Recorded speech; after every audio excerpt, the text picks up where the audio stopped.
नमस्कार. महाराष्ट्र सुहाना किचनमध्ये स्वागत करते मी आरती.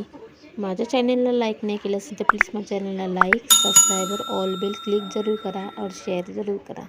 चला तर मग व्हिडिओ सुरू करूया आपण. मी इथे एक कटोरी घेतली आहे आणि एक उकडलेला अंडा घेतला आहे. उकडलेल्या अंड्याला मी किसून घेतलं आहे, बारीक छान त्याला मॅश करून घेतला आहे आणि त्याच्यामध्ये मी कांदा किसला आहे.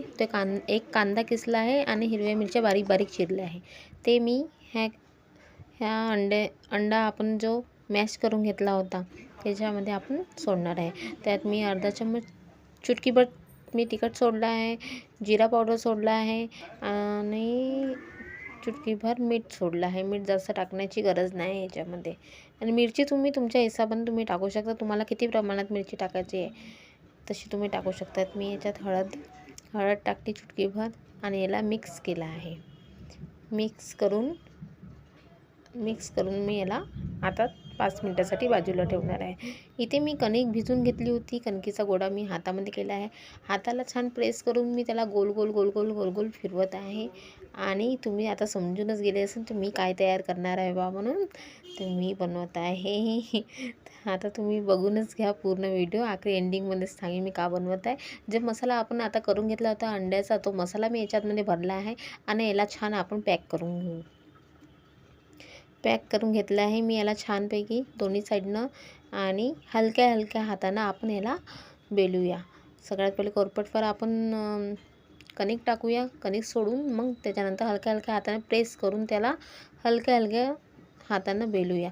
कारण की त्याला आपण जास्त जोर लावला तर ते आपलं पूर्ण फाटून जाईल, मग पराठा दिसणच नाही तो. म्हणून मी त्याला हलक्या हातानं प्रेस केला आहे. अशा तरीकेने हा पराठा म्हणजे हा अंडा पराठा अशा तरीकेनं आपल्याला बनवायचा आहे. म्हणजे आजची रेसिपी हे आहे की आज मी अंडा पराठ्याची 2 प्रकारची विधी सांगणार आहे. म्हणून तुम्हाला पूर्ण व्हिडिओ बघावा लागेल. त्यासाठी पूर्ण व्हिडिओ एंडपर्यंत बघा म्हणजे तुम्हाला पूर्ण समजून जाईल की आज मी काय बनवत आहे म्हणून. तर अशा प्रकारची मी 2 प्रकारचे अंडा पराठे अशी मी तयार करणार आहे. तर चला मी इथे तावा ठेवला आहे. माझा तावा गरम झाला आहे. पॅन ठेवून आणि जे पराठा आपण बेलून घेतला होता तो पराठा मी आता यात सोडला आहे आणि याला दोन्ही साईडनं छान आपण भाजून घ्यायचं म्हणजे शेकून घ्यायचं दोन्ही साईडनं. आणि दोन्ही साईडनं शेकल्याच्यानंतर तुम्हाला तूप लावायचं असेल तर तुम्ही तूप पण लावू शकता, पण मी साधा तेलच यूज करत आहे.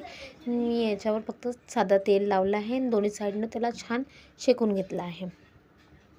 तर अशा तरीकेने ही आपली उकडल्या अंड्याची रेसिपी अशा तरीकेने ही आपली उकडल्या अंड्यानं बनलेली रेसिपी आहे. म्हणजे अंडा पराठा, उकडलेल्या अंड्याचा पराठा असा मी पराठा तयार केला आहे. तुम्हाला ही व्हिडिओ आवडला असेल तर प्लीज माझ्या व्हिडिओला लाईक, शेअर, सबस्क्राईबर जरूर करा. तर आत्ताच माझी इथेच व्हिडिओ संपली नाही आहे.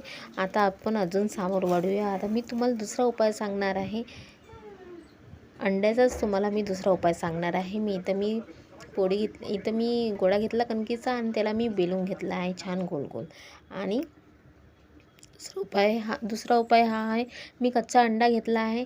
कच्च्या अंड्याला मी त्याला फोडून घेतला आहे. कच्च्या अंड्याला फोडल्याच्या नंतर यात मी अर्धा चम्मच तिखट, मीठ आणि जिरा एवढं सगळं साहित्य मी यात सोडलं आहे.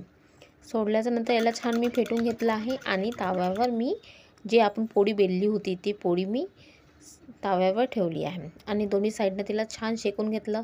हे बघा आपली पोळी फुगल्याच्या नंतर त्यात मी अंड्याचा घोल टाकला आहे आणि दोन्ही साईडनं शेकून घेतला आहे. अशा तरीकेने हा आपला दुसरा पराठा तयार झाला आहे. तर तुम्ही पण अशा घरी आसान पद्धतीने तुम्ही बनवू शकता. माझा व्हिडिओ आवडला असेल तर प्लीज लाईक, शेअर, सबस्क्राईब जरूर करा.